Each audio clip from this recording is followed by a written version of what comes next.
محترم سامعین کرام،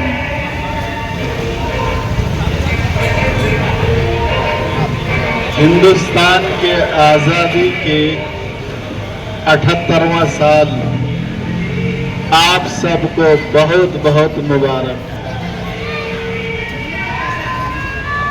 آج جو ہم آزادی مناتے ہیں، خوشیاں مناتے ہیں، یہ خوشیاں منانے کے لیے نہ جانے کتنی قربانیاں دینی پڑی۔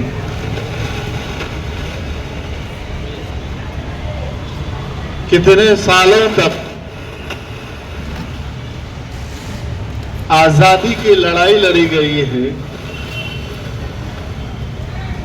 کتنے بچوں کو یتیم ہونا پڑا ہے، کتنی عورتوں کو بیوہ ہونا پڑا ہے، کتنے ماں باپ کو اپنے اولاد سے ہاتھ دھونا پڑا ہے، جب جا کر کے یہ آزادی ملی۔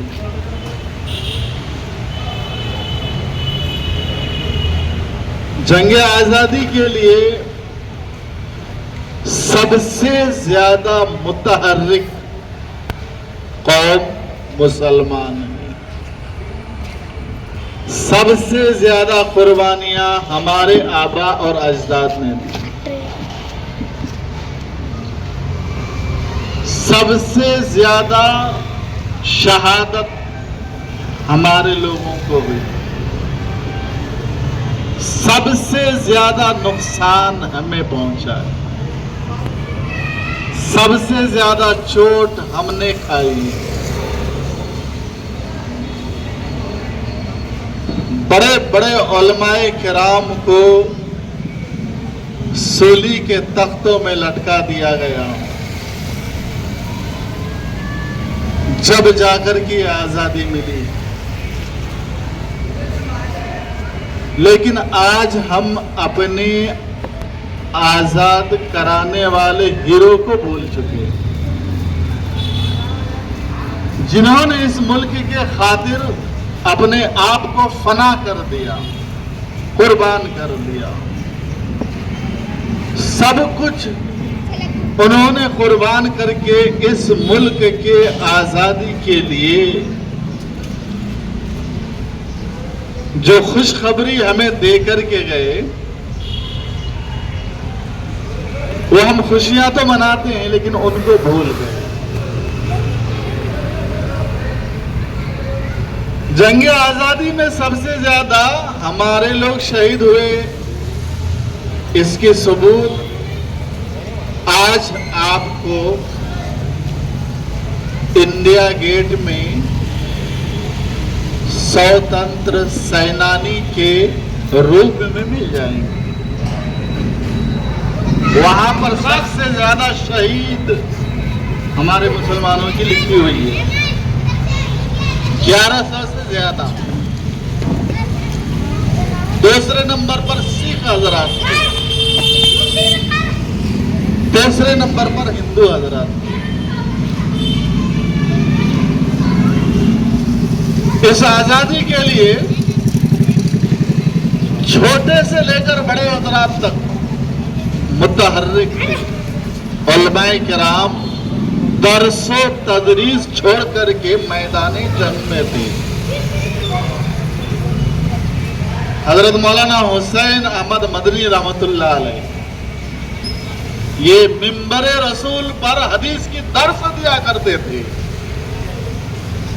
سالوں تک درس دیے۔ جب انہیں محسوس ہوا کہ ہندوستان کو آزادی کی ضرورت ہے، ہندوستان غلام ہو چکا ہے، درس و تدریس مسجد نبوی کو چھوڑ کر کے ہندوستان آئے۔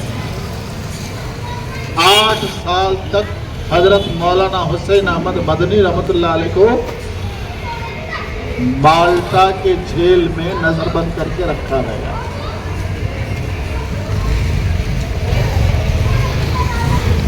حضرت مولانا حسین احمد مدنی، ان کے استاد محمود الحسن، حضرت مولانا حافظ منیر صاحب، حضرت مجدد الف ثانی، شاہ ولی اللہ محدث دہلوی، مولانا قاسم نانوتوی، لمبا چوڑا ایک فہرست ہے آزادی کے ہیرو کی،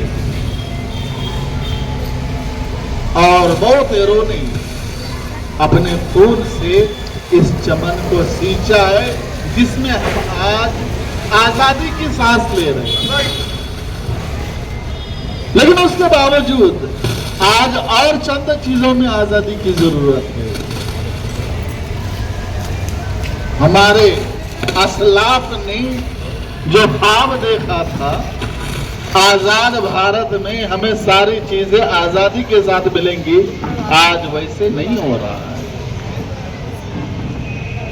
آج پھر سے بہت ساری چیزوں کے لیے ہمیں آزادی کے لیے زبانی جنگ لڑنے کی ضرورت ہے، اپنے آواز کو بلند کرنے کی ضرورت ہے۔ ہندوستان میں بھرشٹاچاری سب سے بڑا مدعا ہو گیا، اس سے آزادی کی ضرورت ہے۔ بلاکاری بہت بڑا مدعا بن گیا ہے، اس سے آزادی کی ضرورت ہے۔ قتل و غارت گری، چوری، بدماشی، دغا بازی، بے ایمانی، شیطانی، یہ بہت بڑا مسئلہ ہے، ان سے آزادی کی ضرورت ہے۔ ہر شخص کو اپنے اندر جھانکنا ہے اور اس قوم میں جو بھی برائیاں ہیں جو ہمارے قوم کو کھوکھلا کرتے جا رہی ہے، ان ساری برائیوں سے آزادی کی ضرورت ہے۔ اگر ہم نے اس طریقے سے، جس طریقے سے ہمارے اسلاف نے خواب دیکھا تھا، ویسے زندگی نہیں گزارا، پھر ہم دوسروں کے ماتحت میں اپنی زندگی گزار رہے ہیں، دوسروں کے غلامی میں اپنی زندگی گزارنے لگے۔ آزاد بھارت میں عورتوں کو دین برہنہ کر کے ان کا پریڈ کرایا جاتا ہے۔ آزاد بھارت میں جو چاہا جتنے روپے پیسے لینا چاہا لے کر کے دوسرے ملک میں چلے گئے۔ آزاد بھارت میں ہمارے ٹیکس کے پیسوں کو جس طریقے سے بے دردی کے ساتھ خرچ کیا جاتا ہے، ان ساری چیزوں سے بھی آزادی کی ضرورت ہے۔ ہم نے صرف سال میں 2 مرتبہ، ایک ریپبلک ڈے اور ایک انڈیپینڈنس ڈے، یہ 2 دن ہم صرف خوشیاں مناتے، اس کے بعد بھول جاتے ہیں۔ بطور شہری ہماری ذمہ داری ہے ہمارے قوم میں، ہمارے کلچرل میں جو برائیاں ہیں ان کو ختم کیا جائے، ان کو ختم کیا جائے۔ ان سب کو ختم کرنے کے لیے ہم جدوجہد کریں۔ وادی محمود کے نوجوانوں کی جو پہل ہے، میں اس کی تعریف کرتا ہوں، اس کو سراہتا ہوں۔ یہ جو نوجوان بچے ہیں تھوڑی سی کوشش کر رہے ہیں، اللہ تعالیٰ اس میں برکت دے، یہ تعلیمی سلسلے میں اور لوگوں میں جاگرکتا کے سلسلے میں کوشش کر رہے ہیں۔ ان کی کوشش سراہنی ہے۔ اللہ تعالیٰ ان لوگوں میں اور خلوص اور برکت عطا فرمائے، اور جو یہ لوگ محنت اور کوشش کر رہے ہیں اس میں اللہ تبارک تعالیٰ ترقی عطا فرمائے۔ میری یہ چند باتیں تھیں جو میں نے آپ کے سامنے رکھی۔ دعا ہے اللہ تعالیٰ اس ملک عزیز کو ہمیشہ محفوظ اور سلامت رکھے، اس ملک کے رہنے والوں میں الفت، محبت، موت عطا فرمائے۔ آمین یا رب العالمین۔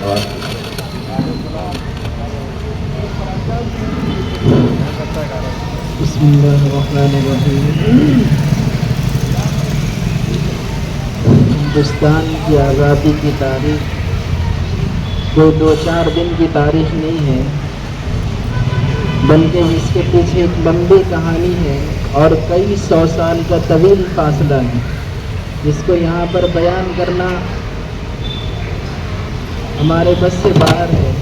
نہ تو آپ کے پاس اتنا وقت ہے کہ ان تفصیلات کو سنا جائے، اور نہ میرے پاس اتنی صلاحیت اور ایسا مطالعہ ہے کہ اس کی تفصیلات آپ کے سامنے بیان کی جائے۔